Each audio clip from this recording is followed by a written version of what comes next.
ஐங்கரம் promoters சார்பாக அனைவருக்கும் இனிய வணக்கம். ரெசிடென்சியல் பிளாட் செயலுக்கு வந்திருக்குங்க. எங்கன்னு பார்த்தீங்கன்னா Coimbatore location, Vilankurichi to Kalapatti main ரோட்லேருந்து ஜஸ்ட் ஒரு 1 கிலோமீட்டர் தொலைவில் தான் இது அமைஞ்சிருக்கு. எக்ஸாக்டாக சொல்லணும்னு பார்த்தீங்கன்னா கோஆப்ரேட் காலனி ரத்னகிரி நகரில் தாங்க அமைஞ்சிருக்கு. லேண்ட்மார்க் வந்து பார்த்தீங்கன்னா கிரீன்ஃபீல்ட் பவுகெயின் அப்பார்ட்மெண்ட்டுக்கு ஆப்போசிட் ரோடுங்க. டீட்டெயில்ஸ் பார்க்குறதுக்கு முன்னாடி ஃபர்ஸ்ட் டைம் நம்ம சேனலில் பார்க்குறீங்கன்னா மறக்காம சேனலை சப்ஸ்கிரைப் பண்ணிக்கோங்க, பெல் ஐக்கானையும் கிளிக் பண்ணிக்கோங்க. அப்போ தான் ரெகுலராக போடுற வீடியோ உங்களுக்கு வரும். அப்படியே கோயம்புத்தூர் மாவட்டத்தில் நீங்கள் எங்கள் இடம் வாங்குற மாதிரி இருந்தாலும் சரி, விற்கிற மாதிரி இருந்தாலும் சரி, எங்களே காண்டாக்ட் பண்ணுங்கள். கண்டிப்பாக பெஸ்ட்டாக பண்ணி கொடுக்குறோம். வாங்க வீடியோக்குள்ளே போகலாம்.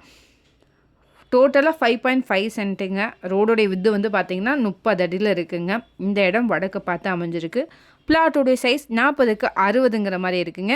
இது வந்து DTCP அப்ரூவ் லேட்டுங்க. பெர் சென்ட்டோட ரேட் வந்து பார்த்தீங்கன்னா 21. நல்ல ரெசிடென்ஷியல் பிளாட்டுங்க. வீடுகள் நிறைஞ்ச சைட் கூட 1 கிலோமீட்டர் தொலைவிலே தெரியும். இத பத்தின சரவணப்பட்டி கேஜிஎஸ் இருந்து 3 கிலோமீட்டர் தொலைவிலும், டைடல் பார்க்ல இருந்து 4 கிலோமீட்டர் தொலைவிலும், SUV டெக் பார்க்ல இருந்து 3 கிலோமீட்டர் தொலைவிலும் அமைஞ்சிருக்குங்க. இது வந்து பார்த்தீங்கன்னா இமிடியேட்டா கன்ஸ்ட்ரக்ஷன் பண்ணிக்கலாம். நல்ல டெவலப்பான ஏரியாவும் கூட.